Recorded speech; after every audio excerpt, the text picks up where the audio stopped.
തമിഴ്നാടിൻ്റെ സ്വന്തം അമ്പൂർ ബിരിയാണി ഉണ്ടാക്കാം. അതിനായിട്ട് ബിരിയാണി പോട്ട് വെക്കുക, കുക്കിംഗ് ഓയിലും നെയ്യും അങ്ങോട്ട് ചേർക്കുക. എന്നിട്ട് ഓൾ സ്പൈസസും സവാള ഇട്ടിട്ട് നന്നായിട്ട് ഫ്രൈ ചെയ്തെടുക്കുക. ഫ്രൈ ആയി വരുമ്പോൾ ഇതിലേക്ക് പച്ചമുളക് ചേർക്കുക. പിന്നെ കുറച്ച് കാശ്മീരി ചില്ലി അല്ലെങ്കിൽ ചില്ലി പേസ്റ്റ് ചേർക്കുക. ഇഞ്ചി വെളുത്തുള്ളി പേസ്റ്റ് ചേർക്കുക.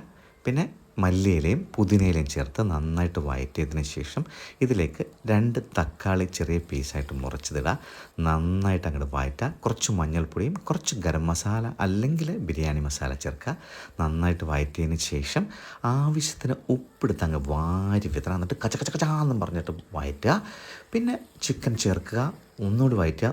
1 കപ്പ് കട്ട തൈരെടുത്ത് അങ്ങോട്ട് തട്ടിക്കുക, ഒന്നും നോക്കാനാണ്. എന്നിട്ട് വീണ്ടും കച്ച കച്ച കച്ച കച്ച കച്ച കച്ചാന്നും പറഞ്ഞിട്ട് മിക്സ് ചെയ്യുന്നു. അടച്ച് വെച്ച് 12 മിനിറ്റ് കുക്ക് ചെയ്യുക. തുറക്കുക, ഇതുപോലെ ഇരിക്കും. ഇനി ലേശം വെള്ളം കൂടി, കുറച്ചുകൂടി വെള്ളം ഒഴിക്കണം കേട്ടോ. എന്നിട്ട് ലേശം ഉപ്പ് കൂടി അങ്ങോട്ട് ചേർക്കുക. അതിനുശേഷം നമ്മുടെ കുതിർത്തി വെച്ചിരിക്കുന്ന അരി എടുത്തിട്ട് അങ്ങോട്ട് തട്ടുക, ഒന്നും നോക്കാനില്ല. ഞാൻ ജീരകശാല അരിയാണ് എടുത്തിരിക്കുന്നത്. എന്നിട്ട് അടച്ച് വെച്ചിട്ട് ഇതങ്ങോട്ട് വറ്റിച്ചെടുത്ത് കഴിഞ്ഞാൽ, അടച്ചു വെച്ച് വേവിക്കണം കേട്ടോ. തുറക്കുമ്പോൾ ഇതുപോലെ ഇരിക്കും.